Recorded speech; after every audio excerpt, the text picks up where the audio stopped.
मूलं गुरुर्मूर्ति पूजामूलं गुरुपदं मन्त्रमूलं गुरुर्वाक्यं मोक्षमूलं गुरुकृपा। परम पूज्य परम आराध्य गुरुदेव जी इस कुंभ मेले में और पारक संस्थान के यहाँ पे छावनी लगी, वहाँ पर आए हुए सभी विवेक वैराग्यवान संत गुरुजन और सम्मानीय भक्त सज्जन, मेरी भक्ति और शक्ति के स्रोत ममतामयी मेरी माताएं, मेरे लिए भी साहब जी की ओर से आज्ञा हुई है, सो आज्ञा पालनार्थ मेरे पास टाइम देखने के लिए वो है नहीं मोबाइल वगैरह, फिर भी मैं कोशिश करूंगी जल्दी से अपनी बात रखने का। तो आप सभी के बीच मैं कुछ देर के लिए निवेदन करती हूँ।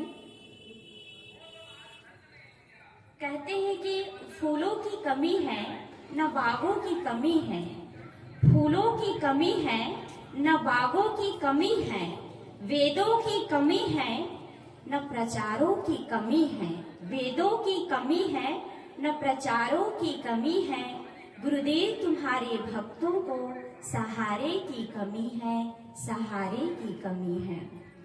तो ये जो कुंभ मेला लगा हुआ है, यहाँ हम सदगुरु कबीर साहब के छावनी में बैठे हैं।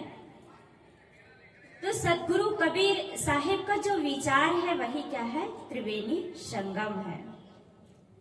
जैसे कि गंगा, जमुना और सती, यहाँ प्रयागराज में तीनों नदियों का संगम हुआ ऐसा माना जाता है, इसलिए यहाँ पर मेला लगा हुआ है।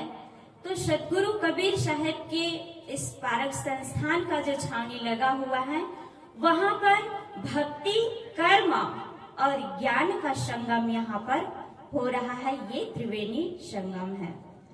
आप कहीं पर जाइए और पूछिए वेद मंत्रों के बारे में कुछ आप जानते हैं, तो बहुत कम लोग होंगे जो बता पाएंगे।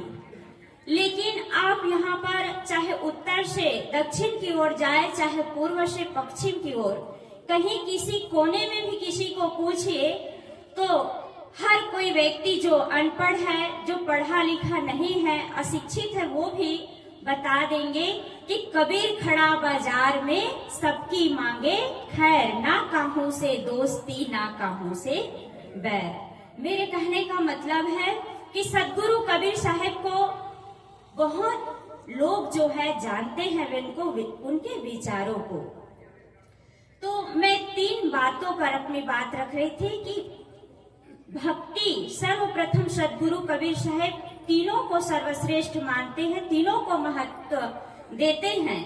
मोक्ष की प्राप्ति के लिए तीनों सर्वश्रेष्ठ है।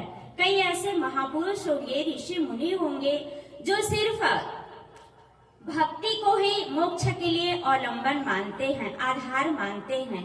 कई ऐसे ऋषि मुनि होंगे, महापुरुष होंगे जो सिर्फ कर्म को महत्व देते हैं, और कई ऐसे संत मुनि होंगे जो ज्ञान को ही श्रेष्ठ देते हैं। लेकिन सदगुरु कबीर साहब तीनों को महत्व देते हैं। सर्वप्रथम भक्ति के बारे में सदगुरु कबीर साहब कहते हैं कि अर्ब खरबले दर्ब है, उदय अस्त लवराज, भक्ति महात्म ना तुले, ये सब कोने काज।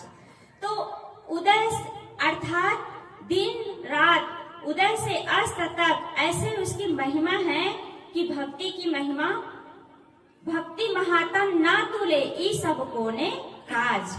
भक्ति की महिमा अति है। लेकिन कुछ ऐसे लोग हैं जो भक्ति के स्वरूप को व्यर्थ कर दिए, नष्ट कर दिए हैं। इसलिए सदगुरु कबीर साहब जी बड़े ही दुख के साथ कहते हैं कि कबीरन भक्ति बिगाड़िया, कंकर पत्थर धोए, अंतर में विष राख के अमृत डारे होए।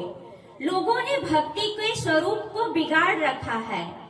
लोग जो है साहेब सीधा कहते हैं कि कंकर पत्थर को, अर्थात जो पूजने योग्य है उसकी पूजा नहीं करते हैं, जिसको मानना चाहिए, जिसका सम्मान करना चाहिए, उसका नहीं करते। एक भजन में भी मैं कहा करती हूँ कि देवी देवता रोज मनाते, बकरा बलि चढ़ाते हम।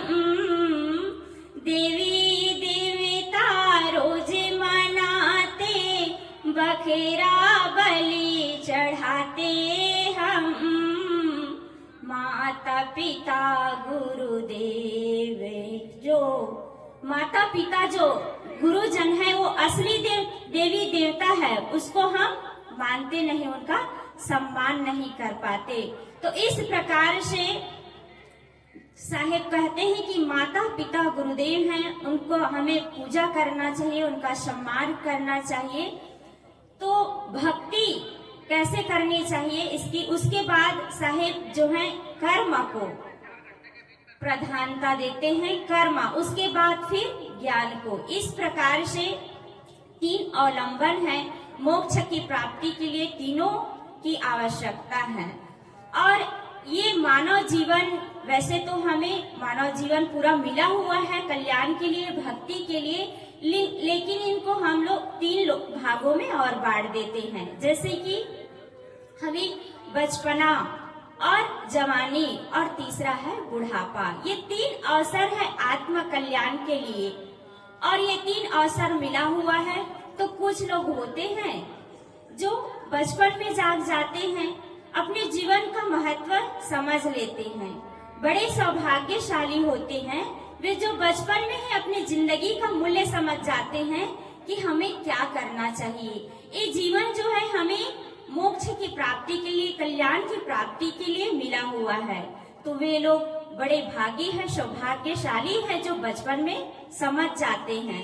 लेकिन कुछ लोग होते हैं जो बचपन में केवल खाने पीने में, इधर उधर में अपने समय को व्यर्थ कर देते हैं, और जब जवानी आती है, जवान अवस्था में, तब कुछ लोग समझते हैं वे लोग भी परम सौभाग्यशाली है जो इस ऐसी मदहोशी के माहौल में जाग जाते हैं। कहते हैं कि जवानी ऐसी अवस्था है जहाँ पर पद पद पर आकर्षण और कदम कदम पर फिसलन है, और ऐसी मदहोशी के माहौल में जो जाग जाते हैं वे बड़े सौभाग्यशाली, वंदनीय है, पूजनीय है, जो ऐसे माहौल में अपने जीवन की कीमत समझ गए कि मुझे क्या करना चाहिए, किस रास्ते पर चलना चाहिए, तो वे परम वंदनीय हैं। ऐसे हमारे कई महापुरुष हुए हैं जो जवानी में जाग गए, और ना सिर्फ जाग गए अपितु हजारों जवानों को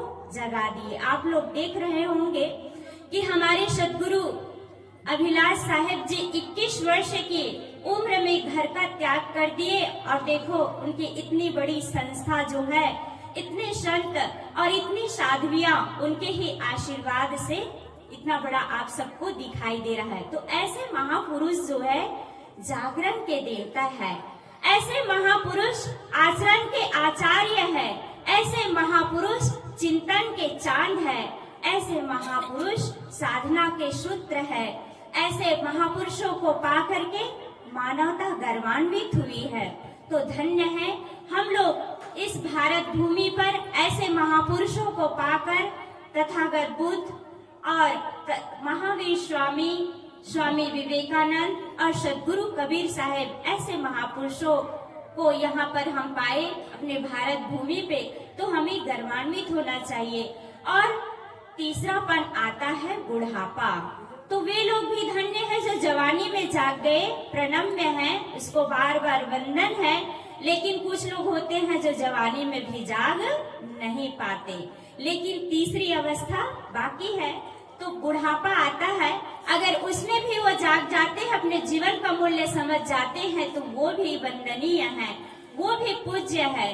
तो कुछ लोग होते हैं जो ना सही सुबह ना सही दोपहर सांझ ही सही मंजिल तो पाली है ना, मौत मृत्यु के आने के पहले जाग गए, वे लोग भी बड़े सौभाग्यशाली है जो मौत की गोद में सोने के पहले अपने जीवन का कीमत समझ गए। लेकिन कुछ लोग होते हैं जो तीनों अवस्था में भी नहीं जाग पाते, अपने जीवन का कीमत नहीं समझ पाते। इसलिए कहते हैं कि बालापन में न साधु होए हम इसलिए, बालापन में न साधु होए हम इसलिए कि माता पिता अत्यंत दुख पाएंगे, और युवापन में न साधु होए हम इसलिए क्योंकि अर्धांगिनी की नैया को डुबाएंगे, और बूढ़ापन में न साधु होए हम इसलिए कि परवश लाचार हो जाएंगे। तब कहो किस पन माही होए हम साधु, जब कफन लपेटी चिता पे लेटाएंगे। तो इस प्रकार तीनों अवस्था में भी जो अपने जीवन का मूल्य नहीं समझ पाते और कल्याण के रास्ते में, मुक्ति के मार्ग पर नहीं चल पाते, वे लोग बड़े ही दुर्भाग्यशाली है। तो इस प्रकार से मैं 3 शब्दों का आधार लेकर के आप सभी को कुछ कहने का प्रयास कर रही थी। मेरा समय शायद हो चुका होगा और मैं इतना ही कह करके अपने वाणी को विराम देती हूँ। बोलिए सद्गुरु कबीर साहिब की जय, साहिब बंदगी साहिब। बहुत बहुत धन्यवाद। आपने त्रिवेणी संगम का महत्व के बारे में भी बताया और जीवन कल्याण के लिए जो कर्म, भक्ति, सेवा, इसकी जो आवश्यकता होती है, इसकी महत्ता को भी आपने हम सबके बीच में रखा।